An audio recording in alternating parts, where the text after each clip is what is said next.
Well, good morning and welcome to stage 3 of AusCycling Esports stage race. I'm Kate Bates, joined by Kieran Lewis. And Kieran, we're 2 stages into the 3. We started off with a time trial in Bologna on Friday night. Yesterday, they tackled the big mountain with the radio tower. Today, well, I'd like to say it's a bit easier for them, but they're heading around Richmond for a couple of laps, and we know that's not a super easy course. No, there's no easy laps out on Richmond, that's for sure. There's definitely a fair few steep little cobble climbs right at the end, as we're going to see here. We're starting downtown Richmond, a 2015 Worlds course, back when Peter Sagan famously took the victory in the men. You can see here going through that fast descent back around the back there, and that's when the course starts to really get meaty into Libby Hill and then 23rd Street. That's the main 2 climbs in the course, but let's not underwrite here. There is a long drag up to the finish line as well. And you would say maybe one for the sprinters, but I would say you're going to have to be one of those sprinter climbers or splimers, I believe the real world likes to call them. But we got 2 laps of the course today. Plenty of climbing as well in there. That's 288 meters overall. Assuming it's a pretty flat course, that sounds like a lot of climbing. Yeah, well, 32.5 kilometres for the lap. They've got a 1K lead in. And as you point out, Kieran, those climbs, the Libby Hill, which of course has the famed cobbles. You almost feel like you're in Belgium for a moment there. And then the 23rd Street climb that is famous, as you say, because of what Peter Sagan did there in 2015. The women's winner, Lizzie Deignan, also really advantaged with that climb toward the finish. There are a lot of points for people to get quite aggressive and attack. So certainly, maybe some of the sprinters can survive, but I think it will be a bit of a drag race. Let's take a quick look at the standings so far, remembering that this is points aggregate, so you get the points for winning the stages. Kieran, talk us through it. It's pretty tight racing on both sides. Yeah, crossing the women, we saw a very dominant race from Ange yesterday. She really led from the front the second we hit that KOM mark and didn't relent from there. She rode her own race. She led it from the front, and you'd say you saw the way you like to see a GC leader ride a race there, defending on the offense, as you say. But not to discredit Inghammer either. She rode her own race as well, conservative, kept Megan behind her to consolidate on that second place, and then obviously Megan as well down there in third place, riding still incredibly well in her own right. But overall, this race is still up for grabs. I mean, anything could happen today. Hammer with the win, and then Megan with second place. That would then suddenly make things all level at the top. So anything, as you can say in bike racing, anything can happen across there in the women. I'm excited to see, maybe Hammer's got some sprinting legs out there and ready to take the Hammer to Ange. But across in the men, it's very, very tight in that 1-2 position there. We had Tony Doherty. He did say he was a surprise packet on the first day. I don't want to discredit his real life credentials or anything, but a newer name on the Zwift platform, at least, that's for sure. And he dominated in that time trial. It was so far ahead by 50 seconds roughly. But backed it up, he showed that it wasn't just a fluke, backed it up and did an excellent race to secure that bronze medal position. And you see him leading that slender margin over Trent Stevenson, who is quite a noted Zwifter. He's level 50 on the platform, so he has to race against someone quite seasoned, that's for sure. Now, I want to thank Inghammer for providing you with these delightful puns in commentary. It's half of the fun of Zwift commentary, I might say. We saw our winners yesterday, Ben Hill. He's not actually back today, which opens it up a little bit more, I would suggest. We do have some pictures soon, so we will jump down to the racing. Yesterday, the difference today, Kieran, it's only a couple of kilometres in terms of distance, but we expect today's race to be about 15 minutes shorter. It's a much sharper and snappier course. Yeah, this will be quite a fast course. You got that descent. It starts predominantly flat, but then it leads into a descent, and that really will build the speeds up. You'll be seeing roughly 45, 50 kph average out here today from the Elite A's. And then, probably not too dissimilar in the women, at least 45, that's for sure. So it'll be a very, very fast race. I'd expect once we hit those climbs, that's where it's almost a hang on for dear life moment for a lot of these riders.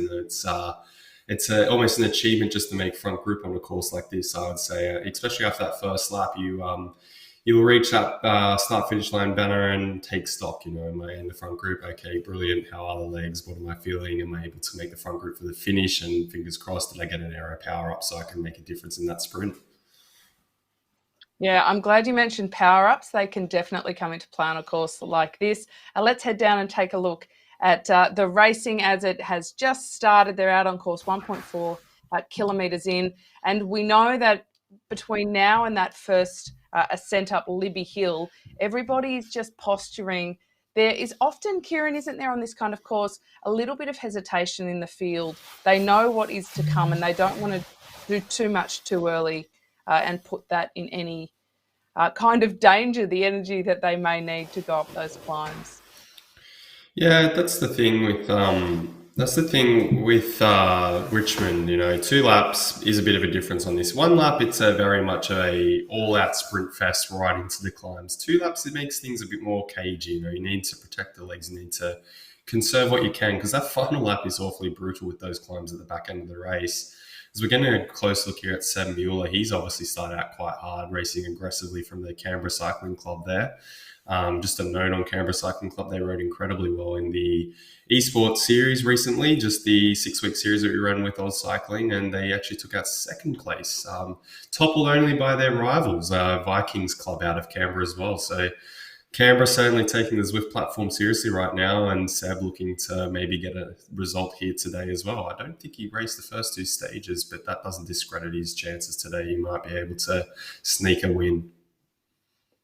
Now, there are a few dynamics at play, aren't there? Because there are a few who are coming back for stage 3. There's some others who are turning up for their first day. And then we have people like Ben Hill who just got out there yesterday and threw an absolute cat amongst the pigeons. For that race, he obviously needed a few race Ks in his legs, and that was a good climb to do it. The other thing that we kind of touched on toward the back end of yesterday's race, Kieran, was the fact that upcoming is actually in February, the Esports World Championships back in Zwift, and the Aussie selectors will have their eyes open to see what talent may abound. Now, there's also the Oceania Championships coming up in Zwift, aren't there, that add as another selection race? Yeah, exactly. I mean, it's that exciting time of the year once that Worlds announcement was made, and there's unique opportunities this year. I mean, for any of our listeners who are familiar with last year, it was pretty cut and dry. It was either you get selected by the national team or you receive a wild card slot. This year, though, it is back in the community. You have your own chance now to actually qualify with these Oceania qualifiers, or the regional qualifiers as they're called, for North American friends out there or the European friends out there.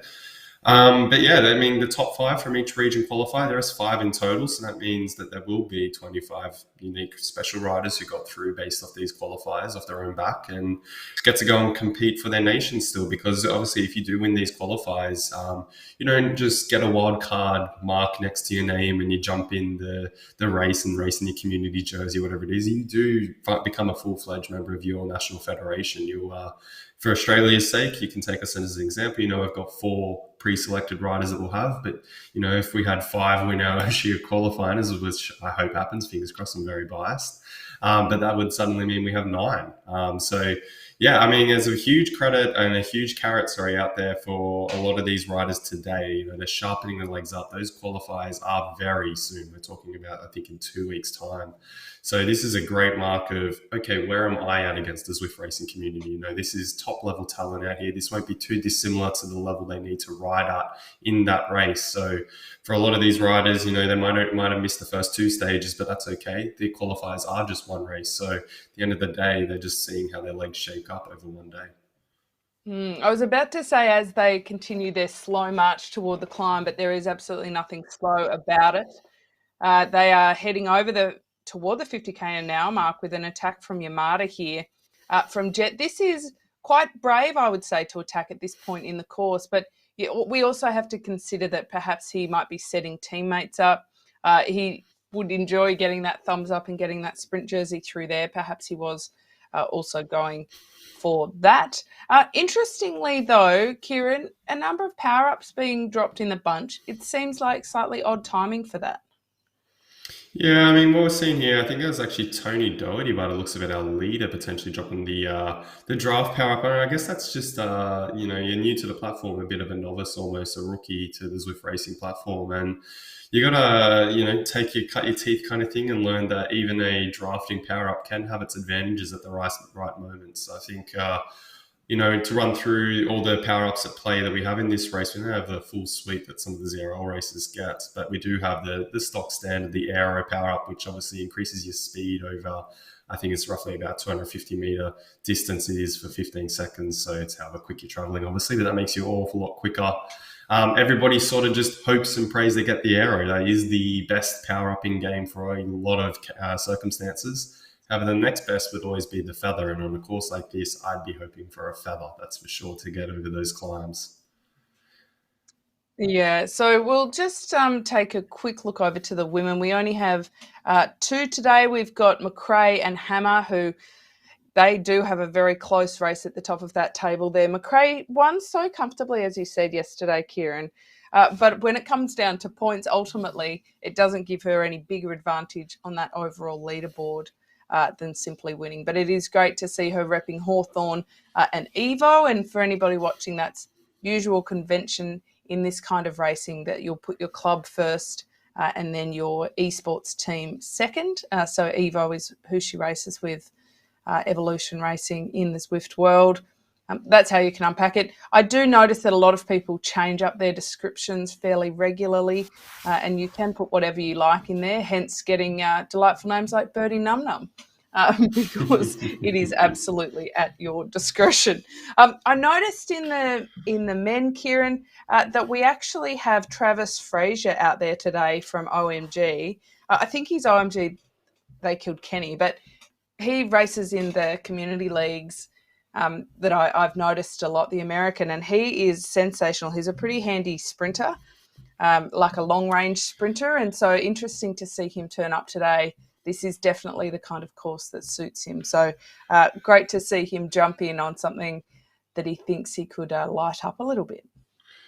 I do recall racing against Travis last season, actually, when we kicked the ZRL off for racing against his team, OMG. And I can tell you, he does pack a very handy sprint on him. I myself have no sprint whatsoever, so I can only watch and admire from a distance. But he sure did pack up a few of those races. And I know that our sprinter on the Rockets team that I do race for, we couldn't do anything. There was nothing we do against him. Be a good one to watch today. I could imagine he will get over the climbs. He is a handy rider.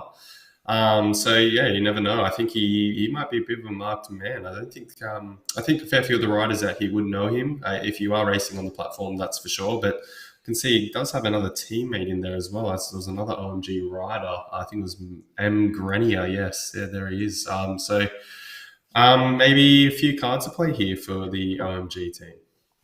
Yeah, I like Michael Grinder as a rider too. He's been interesting to watch develop over the last couple of years. I'm noticing there's a little bit of chitty chat amongst the fellas about where Ben Hill may be, but perhaps he's on dad duties this morning, which is probably very likely, I would say. And now this is a bit of a reminder of what they're battling out there today. So it is 32.5 kilometres, and there's certainly some very big lumps. Although, you look at this and it looks like you're climbing outwards quite a number of times, but they're shorter, sharper climbs. They're quite steep. 23rd Street is nice asphalt, but Libby Hill, Kieran, it's got cobbles, and it certainly is one where power-ups come in very handy, as does position in the bunch, because once that gap opens up, it can be quite a trouble. Yeah, and we should mention how long these climbs are just for our viewers. They're about, a 90-second effort when we're talking about the Libby Street Hill. 23rd, I'd say, is for these guys going to be maybe 30-second effort today, roughly, somewhere around that distance. So they're very short, they're sharp, they're going to be very high in power. That, a 90-second effort is one of the worst efforts to do in cycling, I would say. I certainly didn't like it. I think you might have liked it, Kate. It definitely was in your wheelhouse, but boy, was it not in mine. Let me correct you there, though, Kieran. There's a difference between being good at it and liking it. I like 100%. but No, No, but we're talking. The powerful riders today can have an advantage over what we think is a climber that might suit the climb that's a bit steep and short. That they're not, I don't think, realistically. And it looks like these riders aren't really exactly just riding around easy. 250 watts for these guys, probably not exactly on the pedals too hard, but it's not, sitting up and cruising either. We're looking at Tony Doherty here, our GC leader, and he's sitting at 163 heart rate. I mean, noted off yesterday, I did see him up around the 190, 200 kind of range. So his max is not too dissimilar to mine. So I can tell you safely that 163 isn't exactly feeling pretty on the bike. But at the same time, he's not hurting just yet. He's got a fair bit in reserve. So all that means is once we get to these climbs, you're not just arriving at them fresh and ready to go. You've actually raced. Hopefully what it means for Tony's sake is he's ready to go. Once he's at these climbs, he's warmed up. Yeah, good pickup. His heart rate was really high yesterday, and I'm of the opposite ilk of you, Kieran. I have quite a low maximum heart rate. So for me, if I see anything over about 175, I start thinking too much more, and I may drop dead. So to see riders pushing up to 180, 190, I shiver in my commentary seat. But we do know that he can recover quite well from those long sustained efforts, and he did a really fabulous job yesterday, climbing at his own pace and then really reeling in Juricic toward the end there and making some real gains. And to most importantly, I think, keep ahead of Trent, who was, knocking on the door. And it's those pair that we need to look at for the overall here today, because kind of regardless of where they finish in the bunch, they don't need to be 1 and 2, Kieran. They just need to be if Trent Stevenson can finish just a couple of places in front of Tony Doherty, that'll be enough. Yeah, I mean, that's where the interesting part of the GC battle comes into play here. We noted earlier that for a lot of these riders, they can race for some individual glory with noted things ahead on the calendar. But for these two, it's all about the GC, and it's about racing each other. They could end up marking each other out of the race when it gets down to the climbs. I for sure, if I was Tony, I'd just have my little avatar constantly looking for Stevenson's wheel and not going anywhere too far away from him. This is that time where the GC leader should just defend. I mean, I always love to say how Andrew rode yesterday is very, very classy. I love to see a GC leader leading from the front. It's always nice to see, and it's a great way to ride. But when it's on the final stage, it's time to be coy, I would say. I mean, I don't know how Tony's legs are feeling it just yet, but he did dominate that time trial. He obviously had to put a fair bit into that effort yesterday to remain in front of Stevenson up that climb. So I wouldn't imagine he's feeling too fresh today, and his heart rate right now tells me he's hurting quite a bit. Actually, he's bumping up towards 170, and we're only on the flat here. We haven't even reached the climbs just yet, but no, it'll be quite interesting to see once we get to this final climb. We're not too far away there. For the listeners out there looking at the top right-hand corner, that little hairpin up ahead signifies the swing around, and we line up Libby Hill. Indeed, that is when we do start doing that little hairpin, that's kind of where it starts in earnest. And we do often see people really jockeying for position through this. You mentioned that, Tony Doherty could today quite foreseeably just sort of get a match on Stevenson and sort of follow him around. Isn't that a real interesting difference between IRL racing and Zwift, is that if you are in a bunch, you can literally eyeball and follow someone the whole time. It's a little bit harder to do in this scenario. You can certainly play around with your view and try and make sure you do that. But I think that there is a little bit more scope to kind of sneak away from somebody within the bunch when they do it. Now, they're turning this corner that we just discussed. This is the very gentle start to Libby Hill. Pretty soon it's going to be not so gentle. We often see this area being kind of a hotbed for the early attacks, but it looks like so far they're going to go in fairly conservatively and wait for those cobbles to bite. Yeah, it looks like the riders here are just looking at one another. Who's going to lead from the front? Tony's taking up a place right at the front as we just touched on him. But yeah, I think it's going to be a real feel-out climb here. I think that's what we're going to see. We'll definitely have one or two potentially trying to shake it off the front, but I think what's going to predominantly happen is the bulk of the riders will look at each other, they'll remain together and piece it together back over the top.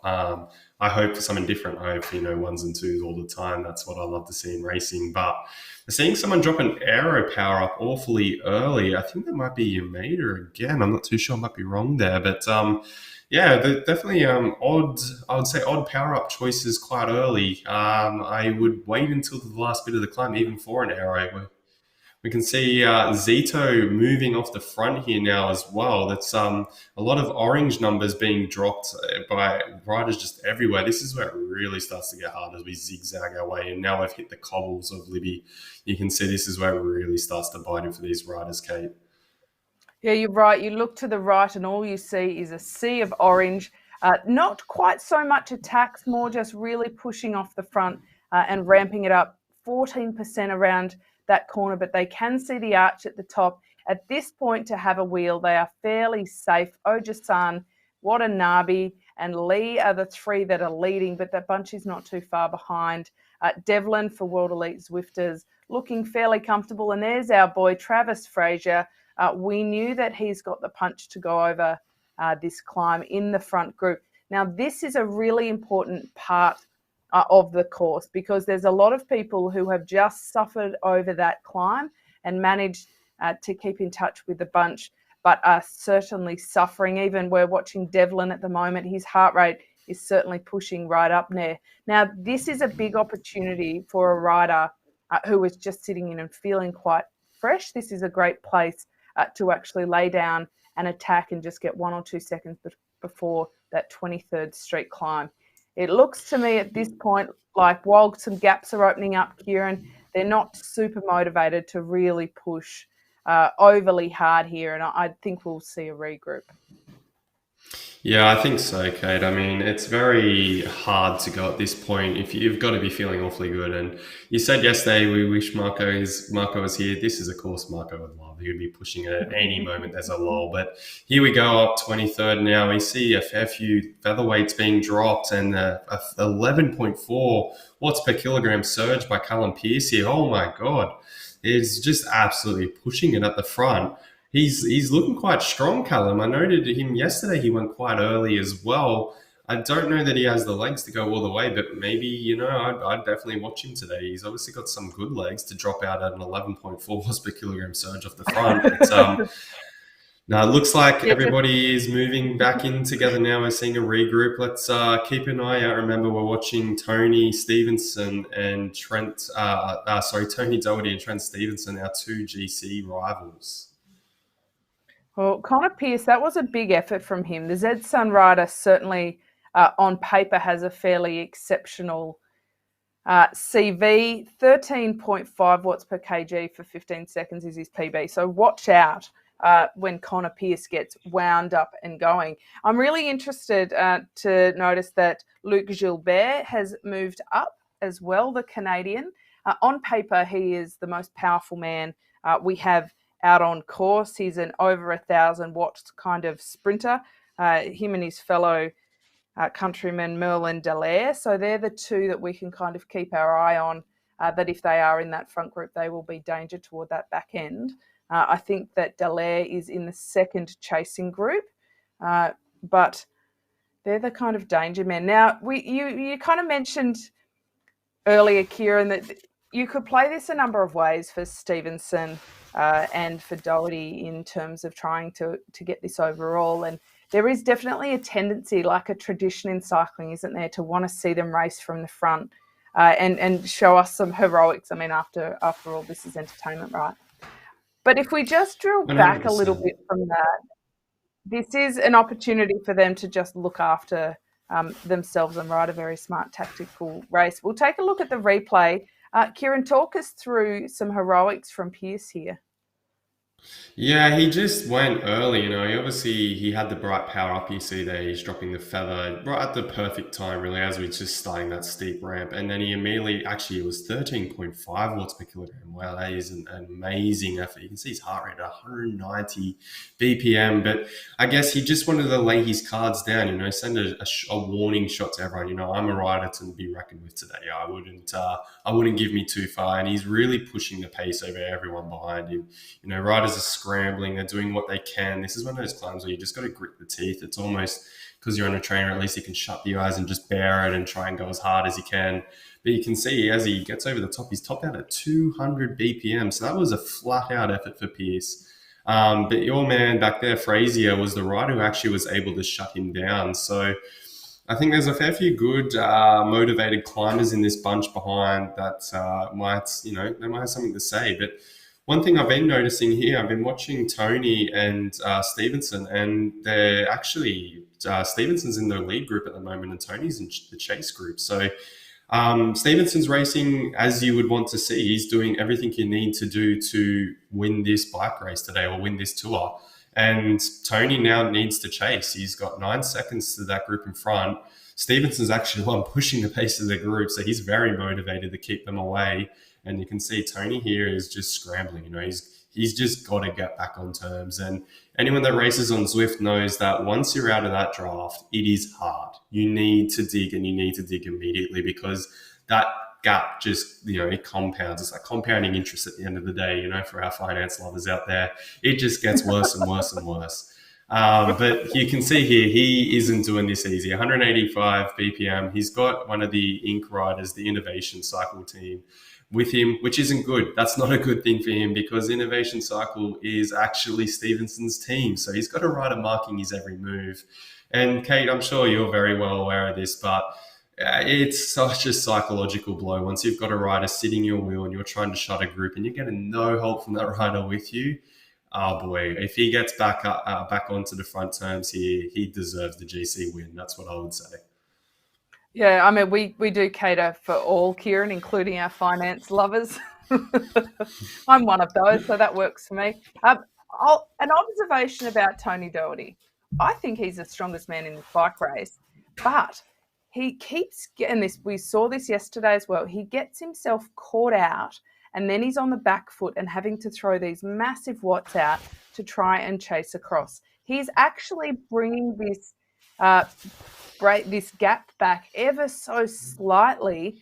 He's dropping the guys that he was with, so it's not even a case of them not helping with the work. But I'm wondering about this bike choice, Kieran. I feel as though we need to give Tony a bit of Anna Russell's whiteboard love and help him with his setup and maybe a little tactics, because there's no questioning that he does have the watts in the tank.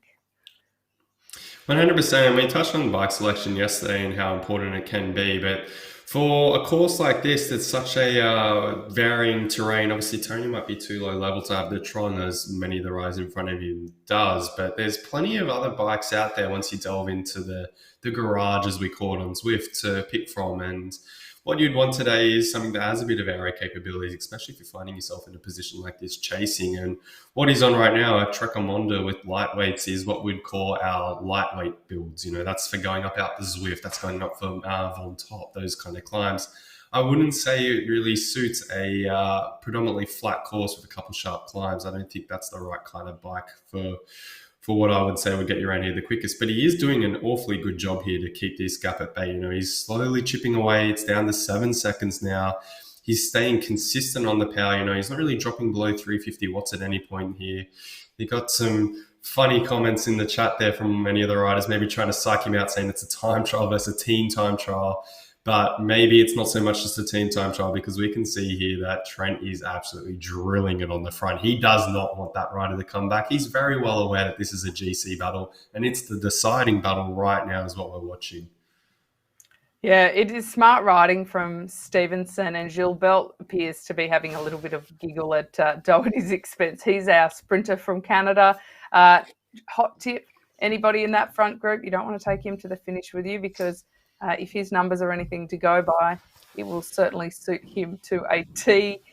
We might see him sitting on. He can do that. Isn't that a thing, Kieran? The sprinters often cop a little bit of flack for not necessarily contributing equally to breaks, and I'm not saying that is happening, but we do see that happen with sprinters. But tactically, they're absolutely well within their right to do it. There's no rule out there that every rider must contribute equally to any chase, and in fact, you often have to do the slightly unpopular thing and make sure your legs are freshest at the end. 7 seconds for Tony Doherty. It is coming down, but not at a rapid rate. And this would certainly be really wearing at him. But he is sitting at significantly higher powers than this front group.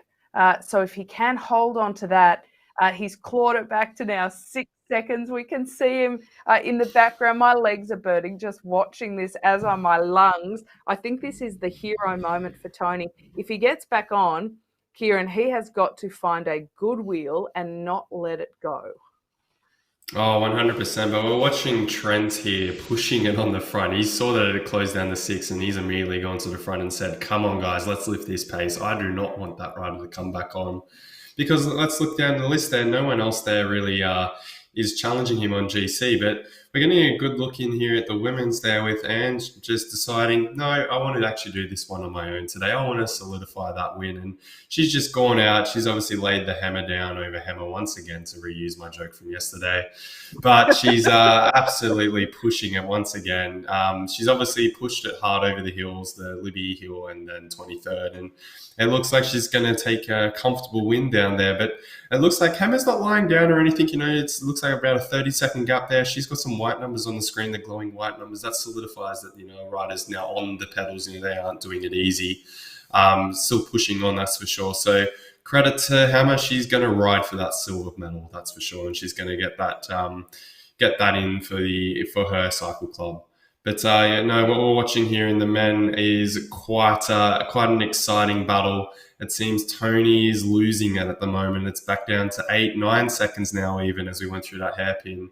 The group effect, just to touch on that, the drafting effect in Zwift, it does benefit the group so much. A one rider versus, what do we got in front there? 7.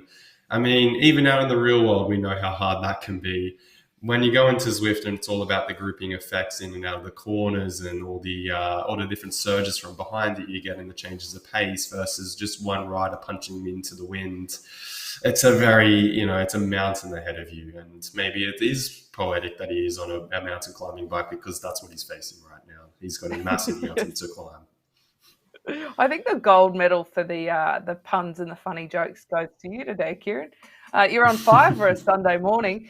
Tony Doherty, you're right. He's starting to fade a little bit, and it's painfully slow, the fade as well. It's not like that gap is just blowing out massively. He is still holding on to some pretty solid watts, but just the speed he can maintain at those watts does not necessarily measure what's going on at the front here. It made me think, Kieran, when you were talking about the women's race and Ange McRae goes solo again. I used to race with a lady by the name of Zulfia Zabarova, and she was from Kazakhstan. She was national champion from Kazakhstan, a very, very good international level cyclist, won some World Cups and such. And I got in a break with her at the Women's Giro one year, and she looked, and it was just the two of us, and she looked over at me and in a very heavy Kazakh accent said, "I only ride solo." And then she attacked me and she won the stage, and I don't think I finished in the top 50 that day. And it's a very strong memory for me. Every time I see riders like Ange, they just have a real preference for riding solo, and they have the goods to back it up. Oh, that's definitely winning a psychological battle right there. That is a very strong message to send, that's for sure. I can tell you, someone did that to me in a bike race and then immediately went off the front. I would just, I'd put the tail between my legs and say, okay, well, I'll stay in the back fence. But no, it's you got to give the tip of the hat to Tony right now. He hasn't given up. He's back there, and he's it's dropped down to 9 seconds, but looking at him right now, he's sitting on 7 watts per kilogram, 5 watts per kilogram. He's obviously trying and scrambling. He doesn't want to let it go. And, any rider that doesn't give up the fight is definitely worth their weight in gold, that's for sure. I mean, you never know here. Stevenson, he could crack out of this front group and start to ride back towards him. And if Tony is riding within himself just enough, I don't know that he is. He's just trying to get back on the wheel. It could come back together. It's not done just yet. And that's just because Tony isn't willing to give up the fight. He really wants that win today, and he'd love that GC win, for his VAU team. which is actually one little point I wanted to touch on. So his team, Velo AU, is actually one of the team is one of the riders, sorry, that is going for the Zwift Academy finals. Imogen Coulter, I think her name was. Sorry, I might have gotten that wrong. Kate, you might have a bit more insight there than me, but she actually rides for the same team as him in IRL. So that's our lovely little segue into ZA today. Tony's actual team member in real life gets to have a chance to go for that Kenyan SRAM contract. Yeah, Imogen Alton, she is just an absolute rock star. And in fact, after the names were announced, I did a little bit of a deep dive on all of the Aussies that are heading over to Spain for those finals. And it's a pretty exciting young group. One of the ladies, Rachel Wales, she's actually doing her Masters in Public Health at the moment. She's a very smart young lady in her early 20s and just building tremendously through the sport. And when you do dive into her Zwift power and you can see some of these incredible numbers she's putting out, it's no wonder at all that the selectors have seen something in her and the coaches and want to see a little bit more, which raises an interesting point, Kieran, because we were talking earlier about the World Championships coming up and the selectors for that. And it's a bit unlike any other selection process, isn't it? That for once you actually get to just dive onto this platform and really analyse their racing capabilities, quite separate to how we actually see them perform in the races, just based on the numbers. So it is quite interesting. I have to say, right now, Tony Doherty, despite where he is in the race, his numbers will be looking very, very impressive. He's been sitting over 5 watts per kg the entire chase.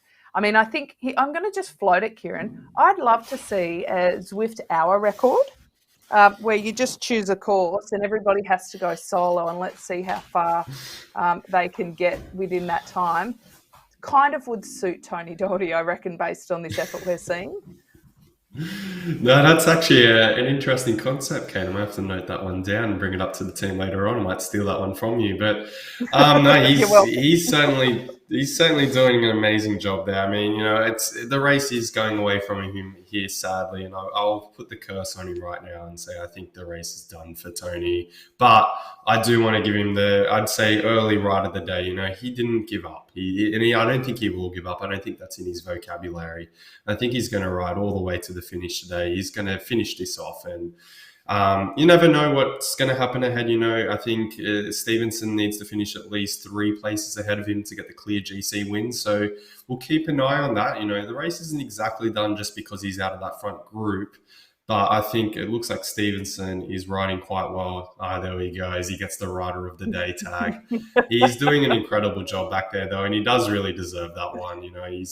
He's definitely pushing on. He's still sitting around that 300 watts. He's maybe giving it a shout to the selectors of, hey, why not have a little look at me? I could be a rider that's worth something of note to the team.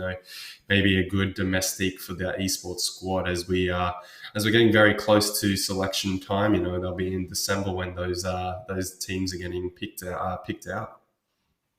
So they're not too far now off heading toward Libby Hill again. They've got a bit of a descent and then that flat run across and getting ready for that climb. This is a small group, but they're working very well together. We've got 9 of them in there. So this is a very cohesive group. I'm noticing a little bit of a trend here, Kieran, that starts with true and ends with on. There's a whole lot of Neo bikes here, aren't there? Yeah, it certainly is the best bike for any varying terrain. We were just having a chat earlier with Anna, our producer, that I'm quite lazy in my bike selection. I love a Tron, and this is one of those courses where there's an age-old saying, don't know what to go with, just go with the Tron, and that's one of these courses. It's very varying terrain. There's a bit of climbs, bit of flats, bit of downhill. You need something quick in a sprint, pick the Tron, why not? But to get that bike is no easy feat. You need to actually select a challenge in Zwift called the Everesting Challenge, which is climb the total distance of Everest. But that isn't how you get the Tron. That's actually how you get the Trekker Monda, the bike that Tony's on. So obviously Tony's working his way towards it. what you need to do is continue climbing with that challenge selected to get to that 50,000 meters vertical gain. And then at that point, that's when you get the Tron. And it is a very nice moment. I mean, a lot of our community members out there in all their community groups, whether it's the racing community or just the exploring community, whatever bucket you sit on the Zwift platform, everyone celebrates that day they get their Tron. I certainly remember the day I got mine. I was in the Zwift HQ office down here in Melbourne, and I celebrated with the team. It was always fun, and it's something that everybody does at Zwift. It is actually a thing. Part of the questions we always ask each other at HQ is, first off, what level you are, but then have you got the Tron yet? That's a big thing, that's for sure. But no, we're getting our way now back up and around the hairpin up towards the Libby Hill climb once more. Well, this is the point where I realise, and Anna, the producer, is mocking me in the background. Thank you, Anna. Is where I admit, Kieran, that I forgot to sign up for the challenge. And I spent a lot of time climbing Ventoux and Alpe d'Huez and roping people in to climb it with me, only to realise I never signed up for it, and I consequently do not have my Tron. So, I don't know what you're talking about when you say how proud you felt the day you got your Tron. I'm not sure if I will ever get there now, to be honest, but I'm that dingbat who did that. So it is very important to understand what's going on in game. I can safely say, Kate, you're not alone in that one. I was talking to a couple of people at our office, but two of them did the exact same thing. I myself did the same thing. I lost 20,000 meters before I selected it. It's one of the funny quirks of Zwift is I've climbed 50,000 meters already. Where is my Tron? And it's, did you select the challenge? No, you need to actually select the challenge, unfortunately. Yeah, but no, it is interesting though. I was taking stock of the riders in here, and that our Canadian sprinter there, Gilbert, he actually has a team member with him of that restart team. So they got cards to play. There's two Canadians in here. Deloire was the other rider, Merlin Deloire. So two cards to play for restart, and I got to say, both of them have pretty nice sprints on them. So I don't know who's going to win out of them, but I'm going to think that the winner today might be Canadian. Yes, well, they certainly do have very, very good sprints on them. They are the two most powerful, just in raw numbers, riders in the race. We do have Rhys Edwards back chasing with Mitch Zito, and he delightfully has Pizza Boy after his name with a little pizza emoji. So we can delve into that, but I'm suggesting that perhaps he's a pizza fan, or he works for Domino's, either or. Right, so we're not too far off the very steep part of this climb now. Attack from Oja-san. Now, he went over the top in that top three in the last lap, so we know that he's got good legs up here. But I don't expect the gap to open up too far, because this group is a tight group in terms of capabilities. They just have to suffer over this section. The next little kicker is 14% up these cobbles. Once they get around this next corner, they are pretty much high and dry at the top, and I think they can survive. But it is telling that we are seeing a lot of orange numbers to get to the top of this. And it's not that usual on a climb to see the orange numbers. We see consistently high, but not necessarily that high. But that is the nature of this very steep climb. Fraser goes over first, or Lee goes over first ahead of Fraser. Oja-san in second. The Canadian sprinters, Gilbert. Now, I think earlier I called him Gilbert. I am a bit of a Gilbert fan, so that was a slip of the tongue. Connor Pierce there as well. And as you point out, there is a teammate there in Merlin Dallaire. Trent Stevenson rolling over safely as well. Tony Doherty, he's now 25 seconds back. He's still sitting around that 5 watts per kg mark. And in fact, he's averaged 5.1 for this race so far, where the next highest is 4.4, and that's for Connor Pierce. So there is quite a different differential.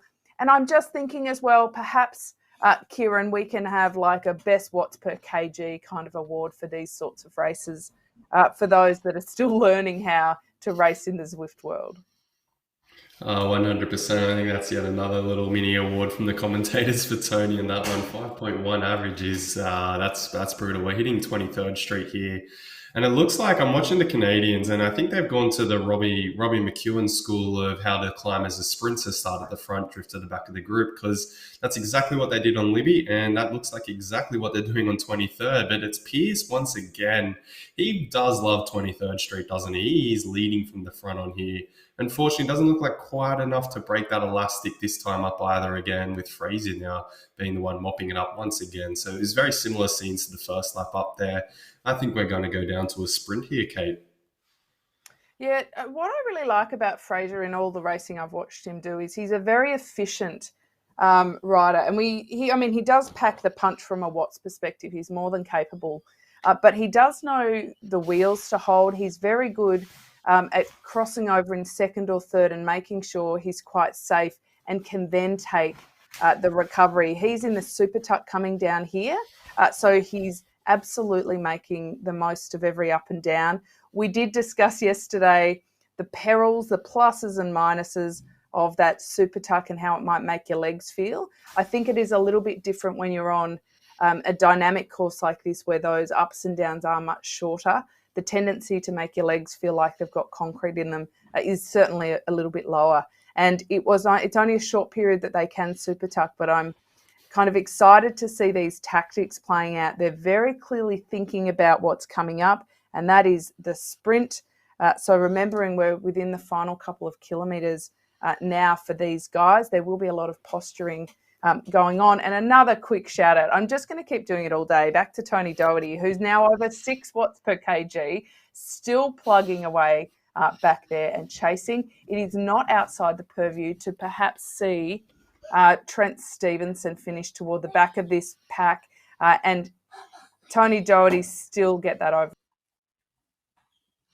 Yeah, definitely. I think he's Tony has done what he needs to do today. You know, he unfortunately didn't have the legs to make this front group, but he's doing everything he can to still potentially be in the pegging for that win. You know, he's stayed in front of that chasing pack behind. That's what was necessary. And with Stevenson potentially not having the best legs for a sprint, hey, anything can happen here. But we're now on that final long drag. If we recall back to when we were watching that profile, this is that drag to the finish. And this is, you know, it's an opportunist climb, I would say, this one. You know, the way I like to race these courses, I would have attacked. It's the only way I can win. I have no sprint, so I would have attacked by now. So looks like we got a lot of sprinters. Someone's dropping a feather early. There's a few draft power-ups being dropped as well. Pierce at the front, leading from the front right now. But everyone, I think, has each other's number by the looks of it. Everyone's looking at each other. There's no one really willing to hit the orange numbers just yet. We're about probably 600 meters out. I think it's about 600 meters from this final corner here. So that's what we're going to, here we go. Yes, we're getting Ojasan now hitting the orange numbers early. That is a very early move there. Pierce the one to react now. No, it's all coming back together, but Ojasan's still pushing. He does have a gap here. He's still pushing on. He's not relenting, and we don't see any of our restart riders doing anything about this just yet. So the team card not being played just yet, but we're seeing 2 arrows being dropped there. It is actually Trent Stevenson, our GC contender. I think he wants to lead from the front and actually take this out by the looks of it. And wow, what a sprint from Stevenson. That is absolutely unreal. What a dominant ride from him. And he has taken the race by the scruff of the neck here. But I think it might be a little bit too early. We do have our Canadian sprinter, Gilbert, coming onto the wheel there. Very Gilbert-like sprint, as Kate said. But no, he does pip him on the Rhine. But tip of the hat there to Stevenson. He has taken out the GC win. We can call that quite early. That's quite a clear-cut win for him. But this man right here, our rider of the day, Tony Doherty, has done an absolutely unreal job. He did what he could do. He put everything on the line to ride, to defend that GC. Unfortunately, not quite enough today, but no, he has done an excellent job, that's for sure. And he's secured 8th, which will get him 2nd overall in the AusCycling Esports Tour. That was brilliant from Stevenson. There's a bit of a battle back here for the 3rd with Zito. So let's see how they play this sprint out. Now, they are in no rush to get to the finish. Clearly 23k an hour. They are going up the climb. But we did notice, Kieran, that the bunch in front of them pushed a little bit harder up here. In fact, posturing for that. Those power-ups are being dropped. They are just finding their legs going in. There's our pizza boy. And Windsor, you talked about him yesterday, 65 years of age. What a legend to have out there. And he is pushing off the front there, certainly trying to get a jump on them. Devlin will not let it happen, though, but Zito hot on his heels. Yeah, this is our battle for the final podium place there. I know that Chris Pearce maybe might have surged his way up to bronze. I'm not too sure. We're going to have to see how it shakes down. But Zito is the one that was currently holding bronze, and he's the one who's defending right now in front of him. We're seeing it just at the back of the pack here. I do like to see the little GC battles just battling between each other. But it was Zito that took out the win there to keep himself in front of Windsor. I'm not too sure that's just enough to keep it at the front. We'll have to see how it shakes out across on Zwift Power. But let's watch Ange now take it to the line. What a dominant ride from Ange. From start to finish, it's going to be 3 gold cups for Ange. And she's looking very strong out here on Libby Hill, Kate. Yeah, she's had a brilliant day, the Hawthorn Evo rider. And I'm just going to pause for a moment, give her a few style points too, Kieran, because her matchy outfit from the hat to the socks and a nice subtle bike, the bike choice with the disc wheel, she has absolutely nailed it today. She's got a pocket full of thumbs up because she's done such a sensational job. But Ange McRae has really had a brilliant weekend here. And Hammer, she's still riding her own race there behind it, but McRae's certainly not sitting up and rolling it in. She's going to push all the way there. So we'll go and have just a quick look at how it is playing out in the men, because we've had our winner, Trent Stevenson, was second, but he will be our overall winner. And, of course, Tony Doherty as well. So let's take just a look at this replay. Kieran, Connor Pearce was the one who hit out pretty early chasing Ojasan, but that was the perfect timing. If we just look to where Stevenson is, he's actually just sitting quite pretty within the pack. And when he decided to move, he did it with intent, some massive numbers, and the timing was absolutely perfect. It really was. He did everything he could here. Obviously, I think Gilbert had the power advantage over him, but he used his timing to his skill set. Obviously, it wasn't enough to just secure that exact win, but it was enough to definitely get that silver place, which gets him the win on the GC. And you can see here, he hasn't let up. He did that immediate spike to get out and clear wheels in front and hold off the field. But Gilbert, sprinters know how to sniff the right wheel out, and that's what he did. He saw that Stevenson was the one moving. He grabbed it early. He surged across the top there, just at the line, and managed to take out a lovely win for him. He's our man of the moment, Tony Doherty. It's I love the kind of racing here, Kieran, where we can pick out so many different things. It's certainly not just about who crosses the line first, but what happens in the other end of the racing. Now, Kieran, we head over to Zwift Power to find the results. Yeah, that's right. Unfortunately, we're not able to get the live results for this one, just on a few of the background things at the moment. But go to zwiftpower.com. It's the AusCycling Stage Races. Its name on there. There's a separate men's and a separate women's category to take a filter through. There's also team classifications out there for those club riders who are doing it for the glory. I think it was Innovation currently leading the charge there, but AusCycling them himself will make an announcement on which club did win overall. And I will say currently I do race for the Hawthorn Cycling Club, and I did see Ange taking that win out, so potentially maybe we're going to see a surge up the table from them. Oh, that's fantastic. Thank you to everybody who has been involved. Please send your feedback to AusCycling so we can get more of these events happening. Kieran, thank you very much for the entertainment in the commentary box. I have literally written down some of your best lines. I'll be saving them for another time. To our production crew, Anna Russell, thank you. You have been amazing. And this collaboration between AusCycling and Zwift is absolutely fantastic. Now, we've got a couple of ideas for the awards we want thrown out there. Best Power is a really good one for the rider of the day. I think Tony Doherty takes a lot of those. Maybe not first across the line, but a lot of those other ones. So we will see you soon. There's some more racing upcoming. Bring your friends, bring your family, get involved. It's a whole heap of fun. And we will see you soon.